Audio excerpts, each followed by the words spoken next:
Olympics is over, did anyone catch that debacle of a breakdancing competition that they had? Uh, I never could catch it. I just caught the highlights or whatever. Couldn't catch it live. I thought, to me, I just think the person, this lady from Australia that everyone's talking about, and I don't know her name, I just thought they made a mockery out of it. That's just my honest opinion when I saw her like counterclocking and going around on the side on the ground on the floor. And I just and I just said, this is just another culture vulture expedition.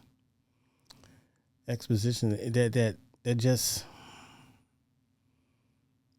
people who just don't understand the culture just hijack the culture.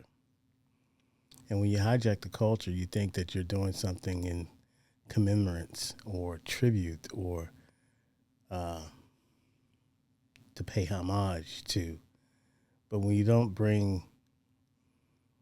add people that's really involved to any committees that know anything about hip hop and in the history of hip hop and the culture itself, and this is culture itself.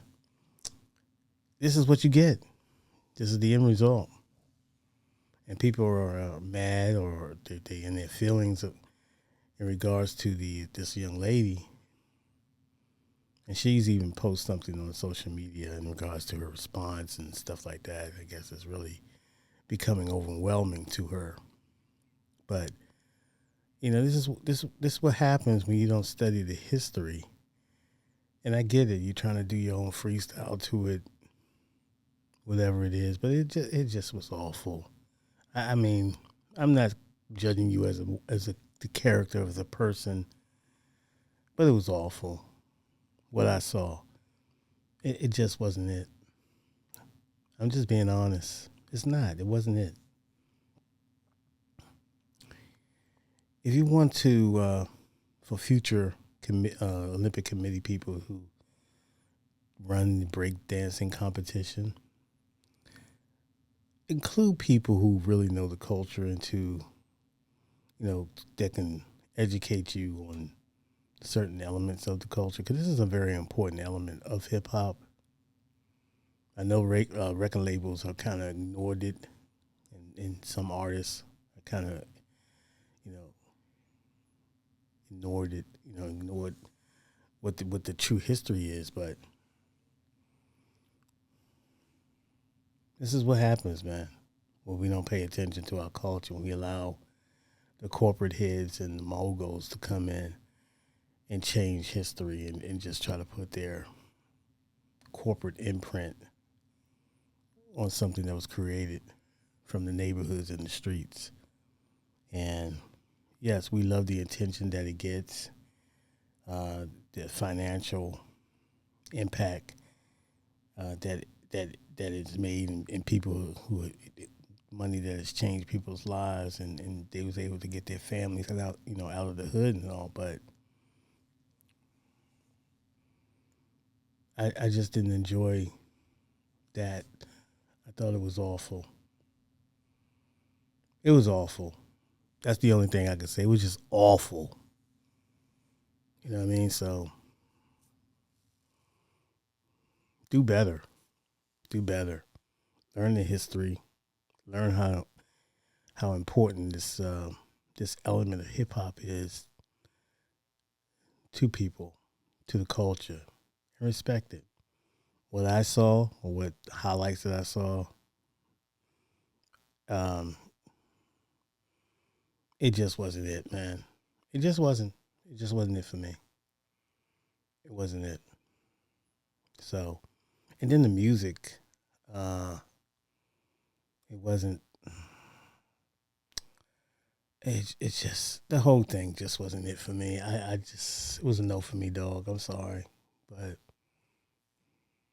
I'm just gonna suggest that the Olympic Committee do better going forward in reference to this breakdancing competition, because that one as its inaugural event, to me, it was just fell way short, way short. So that's my take on that. But I don't know. How do you feel? Leave leave your comments in the comment section and have some discourse. What else that was on my mind today? I saw been a lot of I saw Black Sam, Nipsey Hussle's brother, older brother, and he was being interviewed by Big Boy, well prominent figure in LA radio.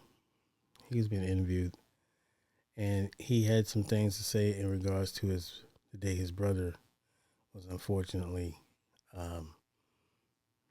murdered. And so he just gave his thoughts and just his honest thoughts about certain things. He didn't go into a lot of detail. People,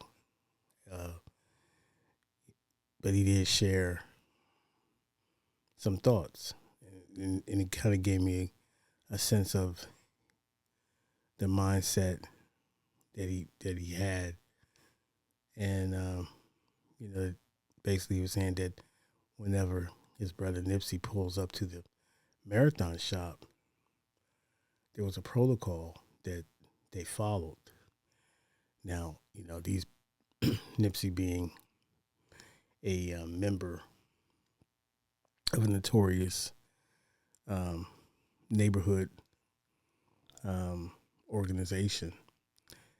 So the store location happens to be it's right smack in the neighborhoods, right in the hood.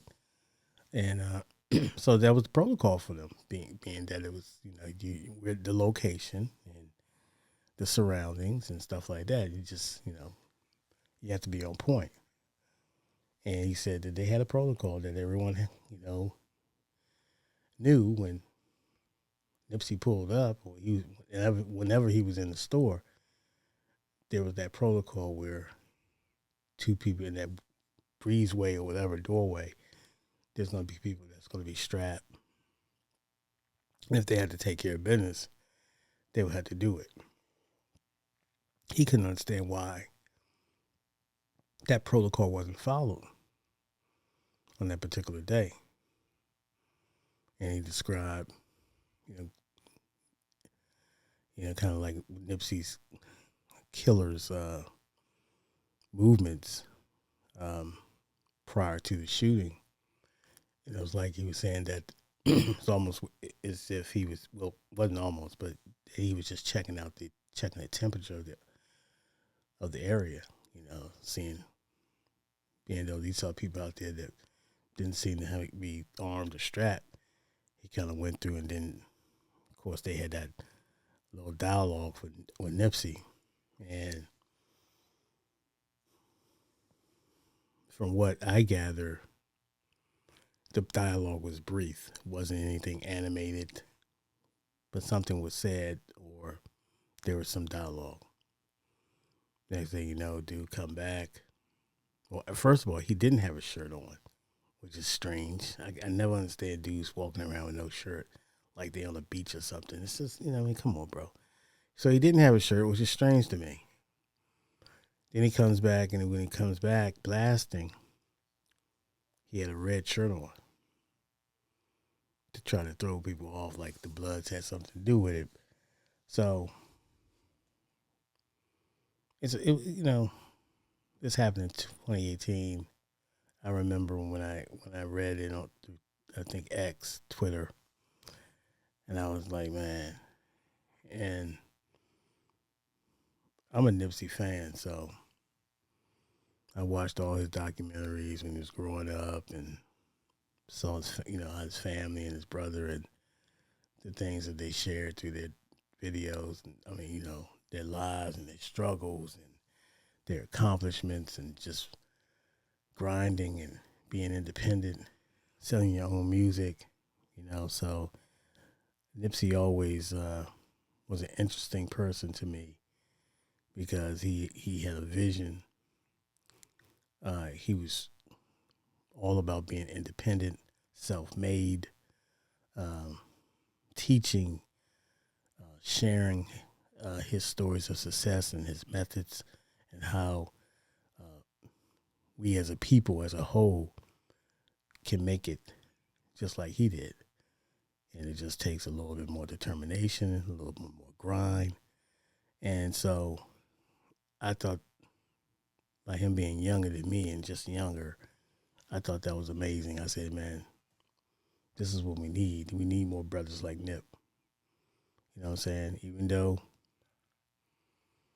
he's he's a street guy, but he's a kind of business sense and just a vision. A vision. That's what I liked about his vision. Because it didn't seem far fetched. Because you seen he was the example of what you can do when you put your mind to something. You have a goal, and so I always thought Nipsey was on point, and I hated the fact that he got murdered. You know, just off some. Nothing to me seems random. It just seems off some strange circumstances. You know what I mean? So, I don't know. It's some street politics involved, but it's crazy. They always, it makes you think, is there something deeper to it? They always take the person who has the vision and who can show you the plan and has that charisma and has that leadership ability about them. Those are always the ones that seem to be cut down, their lives cut down. Whether it's a plot to destroy, I mean, everything is up for debate, but it's crazy. Rest in peace, Nip. And my condolences again go to the family, Lauren London, Nipsey's kids, his mom, and everybody in LA who mourns his loss to this day. That's what we have to tell our loved ones. We love them. We just can't be so distant, see them as much. And we all need work at this. I need work at this. I need to work on that, just as much as anybody else. I sit back and kind of contemplate, and I say, dang, man, I ain't seen this person in a while. Let me go wonder how they doing and this, that, and the third. But I need to just follow up and go see the people that I missed, that I enjoy being around. So, it takes some time. We all caught up in our daily lives and that we just hustle and bustle and working. And some of us working 2-3 jobs just to make it and just still trying to grind on the side and just for some extra money and some extra relief. So I get it, man, but we have to take time out and be around our loved ones and just get that extra family support. You know what I mean? So it's just crazy, man. So, everything looks crazy. Big U, he's mentioned maybe being behind this Nipsey Hussle thing. I don't know. Like I said, I don't have a clue. People throw names out there without much evidence. It's all conspiracy theory to me. But something ain't right about it. Something ain't kosher about it. I know the dude with the trial, he got convicted and all that, but I still need some more answers. And so, you try to piece it together, but it's hard to do. It's just crazy. You just speculating and stuff like that, but I just need more answers, man, to get some closure. But we lost one. We lost a good one. You know what I mean? So we lose people every day, though. We do. And not to make light of the Nipsey situation, when I say we lose people every day, we do. We lose some good people. We lose some bad people. We lose people every day. And you never know how people's lives could have turned out, or that was just their destiny to be calling home or something, But death, man, it's just part of life. But it's devastating when it's someone that impacts you like that, get cut down, you know, so young. You know what I mean? With a lot ahead of them. You know what I mean? A lot more to do, but the marathon continues, and we just got to continue to pick up the flag and keep persevering, no matter how difficult it is. We have to persevere, man. You know what I mean? We all we got. You know what I mean? I know we as a people, as a black community, we tend to have conflict resolution problems, but we need to really work it out and be, we're very strong. We need to continue to be strong. So I hear you, Black Sam, man. I hear you. I mean, I kind of echo your sentiments in this whole thing. So I'm glad you actually spoke out about it, because it gives the fans, people who are concerned about you and your family, gives us a little bit more clarity as to the mind state that you shared. And a lot of people share the same mindset. So with that said, I'm going to say good night. Thank you for tuning in. Please hit that like button, share this video, subscribe to the channel. Bank Guardian 650. Peace.